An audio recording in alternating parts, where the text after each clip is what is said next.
Hallelujah. परमेश्वर का बहुत बहुत धन्यवाद कि आज हमारे पास वो खबर आई जिसकी प्रार्थनाएं हम लोग बहुत देर से कर रहे थे। भारत और पाकिस्तान का जो युद्ध है वो रुक जाएगा।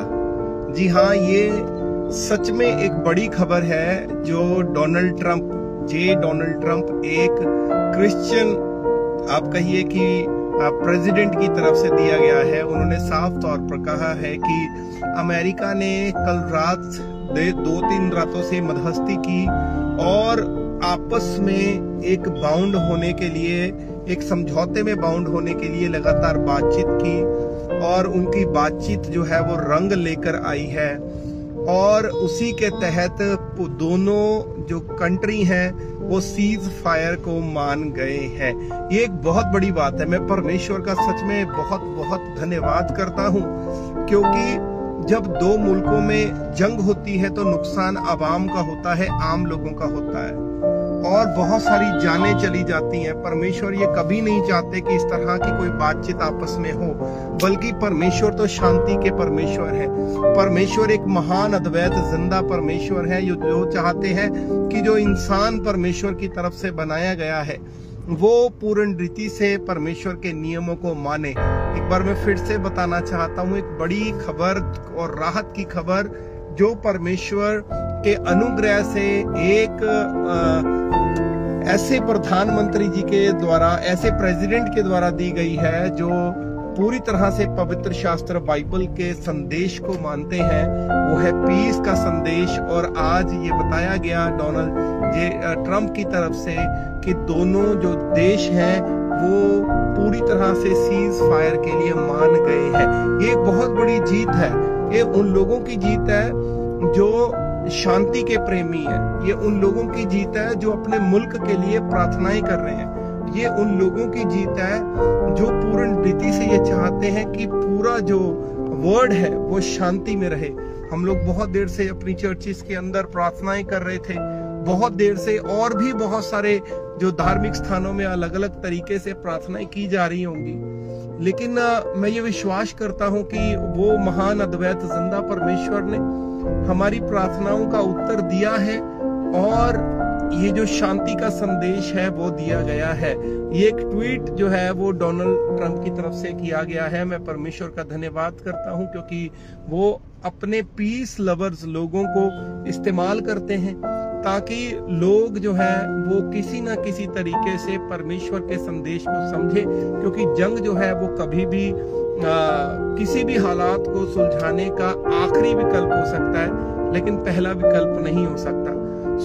मैं विश्वास करता हूं कि ये जो सीज फायर है ये बना रहेगा और ये उन लोगों की हार है जो चाहते हैं कि दोनों कंट्रीज में खून खराबा हो। ये उन लोगों की हार है जो चाहते हैं कि खून की नदियां बहें। लेकिन ये वाकई ही उन लोगों की जीत है जो परमेश्वर पर भरोसा रखते हैं, परमेश्वर पर विश्वास रखते हैं और शांति का संदेश जो है वो सब जगह फैलाते हैं। मैं एक बार फिर से उस महान अद्वैत जिंदा परमेश्वर का धन्यवाद करता हूं, क्योंकि उन्होंने इन हालातों के भीतर भी ऐसा हौसला हमारी आर्मी को और खास करके ऐसी बुद्धिमानी हमारी जो एजेंसीज हैं, खास करके हमारी सरकारें हैं, उनको दिया, जिन्होंने भारत के अवाम का दर्द जो है वो समझा है और खास करके बेकसूर जो लोग हैं उसकी जान इस पूरी जंग में नहीं गई है। मैं विश्वास करता हूं कि यही जो हालात है, जैसे ये रशिया और यूक्रेन के बीच जो चल रहा है, वहां पर भी ये हालात हो, वहां पर भी जंग जो है वो रोकी जाए। तो क्यों ना हम परमेश्वर का धन्यवाद करें। खुदावंद आपका धन्यवाद करते हैं प्रभु, मैं आपका धन्यवाद करता हूँ, सदा सदा के लिए आपका धन्यवाद करता हूँ।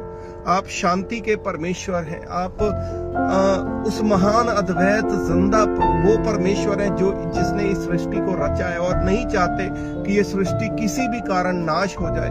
प्रभु जी, मैं विश्वास करता हूँ ये जो सीज फायर है ये आपके पवित्र नाम में बना रहेगा और मेरे पिता परमेश्वर, जो लोग आपके कहलाते हैं वो शांति में पिता परमेश्वर बढ़ते चले जाएंगे। खुदाबंद इन पूरे हालातों में आपने अपने लोगों को समझदारी दी, शिक्षा दी।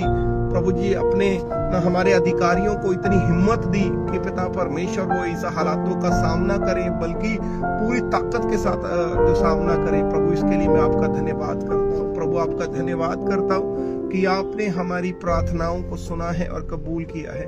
राजा यीशुआ जी के पाक और पवित्र जलाली नाम में होकर मांगते हैं। मैं एक बार फिर से जो अभी अभी जुड़े हैं उनको बताना चाहता हूँ कि एक जो अमेरिका के प्रेसिडेंट ने ये डिक्लेयर किया है कि दोनों देश जो है वो ये मान गए हैं कि तुरंत सीज फायर किया जाए, यानी जो जंग के हालात बन रहे थे उन पर विराम लग गया है और दोनों देश यानी भारत और पाकिस्तान इस बात पर सहमत हो गए हैं कि कोई भी एक दूसरे पर हमला नहीं करेगा। कुछ ही देर पहले प्रधानमंत्री नरेंद्र मोदी जी का भी बयान आया, उन्होंने कहा कि अगर आगे से कोई हमला होता है तो उसका पूरी तरह से नोटिस लिया जाएगा। तो इसका मतलब है कि ये क्लियर हो गया है कि ये जो ट्वीट किया गया है जो डोनाल्ड ट्रंप की तरफ से, ये बहुत ही अच्छा संदेश है उन लोगों के लिए जो शांति का पैगाम चाहते हैं, अमन का पैगाम चाहते हैं। मैं परमेश्वर का एक बार फिर से धन्यवाद करता हूँ कि उन्होंने इस मुश्किल समय में अपने लोगों को बुद्धिमानी दी, समझ दी और सरकारों को इतनी समझ दी ताकि वो शांति के पैगाम पर मोहर लगाएं। सबको जय मसीह की।